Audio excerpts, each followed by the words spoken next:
Hello everyone, welcome to my channel. अगर channel पे new है तो सब्सक्राइब करें और वीडियो को लाइक करें।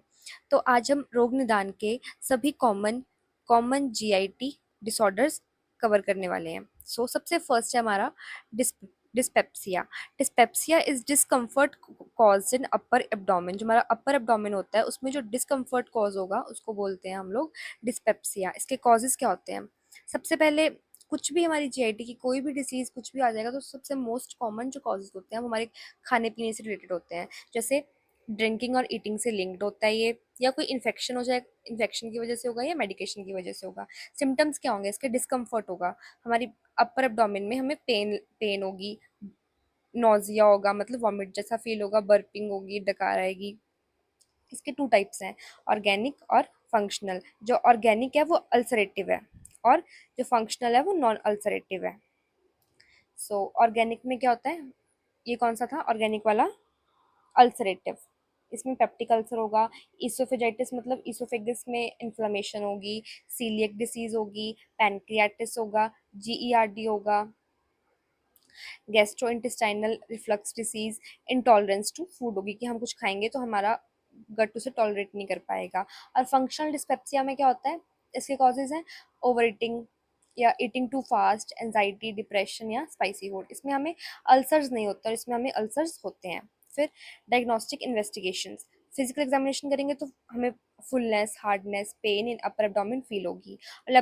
लेबोरेटरी इन्वेस्टिगेशंस करेंगे तो अपर जीआईटी एंडोस्कोपी करेंगे और एब्डोमेन में हम लोग अल्ट्रासाउंड करेंगे। तो इसी से हमारा डिस्पेप्सिया कंप्लीट होता है। नेक्स्ट डिसीज है हमारी पेप्टिक अल्सर, जो कि है पीयूडी।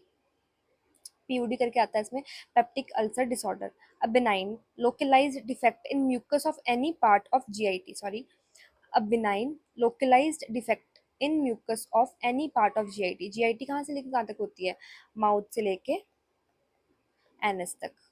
तो इसके किसी भी पार्ट में, ठीक है, किसी भी पार्ट के म्यूकस में जब कोई डिफेक्ट होगा विच इज, तो उसको बोलेंगे पेप्टिक अल्सर। और ये क्यों होगा? क्योंकि it is expose to acid और पेप्सिन सिक्रीशन की वजह से हमारी जो म्यूकस लाइनिंग खराब होगी उसकी वजह से पेप्टिक अल्सर हो जाएंगे हमें।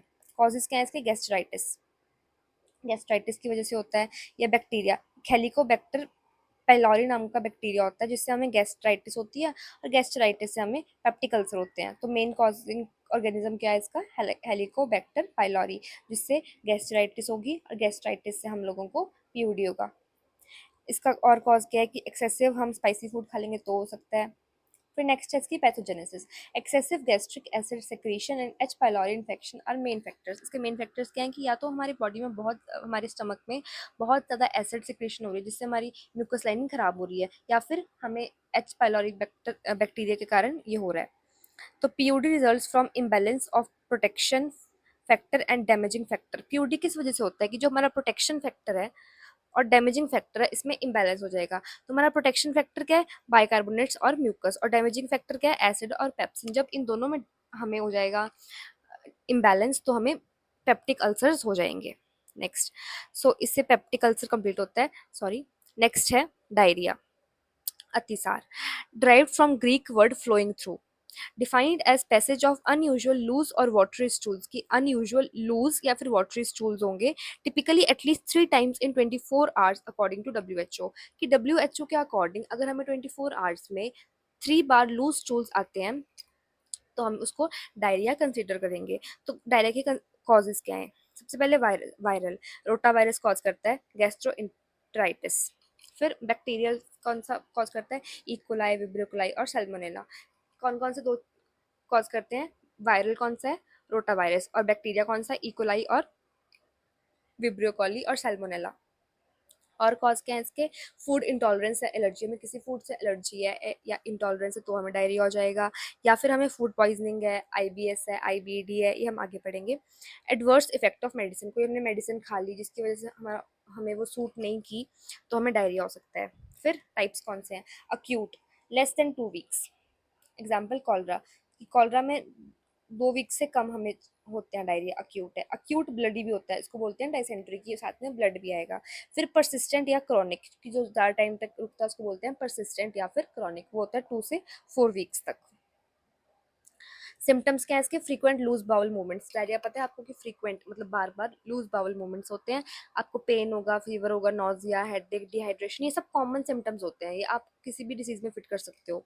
फिर डायग्नोस्टिक टेस्ट क्या होंगे कि अभी स्टमक से रिलेटेड है, सबसे पहले तो हमारा एक स्टूल टेस्ट होगा, microscopic and culture test to find abnormal parasite. हमारा स्टूल टेस्ट में एबनॉर्मल पैरासाइट फाइंड करेंगे हम। फिर है कोलोनोस्कोपी कि कोलन की कैमरा करके उसमें उसको हम देखेंगे उसमें क्या दिक्कत है। इमेजिंग टेस्ट, एक्सरे और यूजीसी करेंगे टू फाइंड एबनॉर्मल स्ट्रक्चर है कोई बॉडी में। फूड इंटॉलरेंस टेस्ट करेंगे, कहीं हमें किसी फूड से एलर्जी तो नहीं है। ब्लड टेस्ट करेंगे इन्फेक्शन चेक करने के लिए। और कॉम्प्लिकेशंस क्या हो सकती हैं? अगर मान लो किसी को डायरिया बहुत दिनों तक रह रहा है तो क्या हो सकता है? या तो उसको डिहाइड्रेशन, सबसे फर्स्ट चीज़ तो यही होती है, डायरिया जब हमें खुद भी होता है तो हमें डिहाइड्रेशन होती है, पानी की कमी होती है। फिर शॉक कंडीशन हो जाती है या फिर ऑर्गन फेलियर हो सकता है। सो डायरिया होता है कंप्लीट। नेक्स्ट है आईबीएस। आईबीएस है irritable bowel syndrome, idiopathic chronic relapsing disorder की। इडियोपैथिक इसका कॉज अननोन है, ठीक है। क्रॉनिक मतलब लॉन्ग टाइम से ये रहती है। Cause by an abnormal condition of gut contractions की जो गट है हमारा उसकी एबनॉर्मल कंट्रैक्शंस होगी, ठीक है, उसकी वजह से हमें आईबीएस होगा।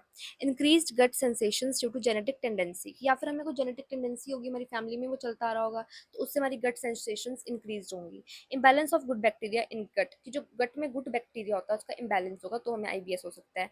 और ये सबसे मोस्ट कॉमन इन फीमेल्स होता है। फिर इसके सिम्टम्स क्या है?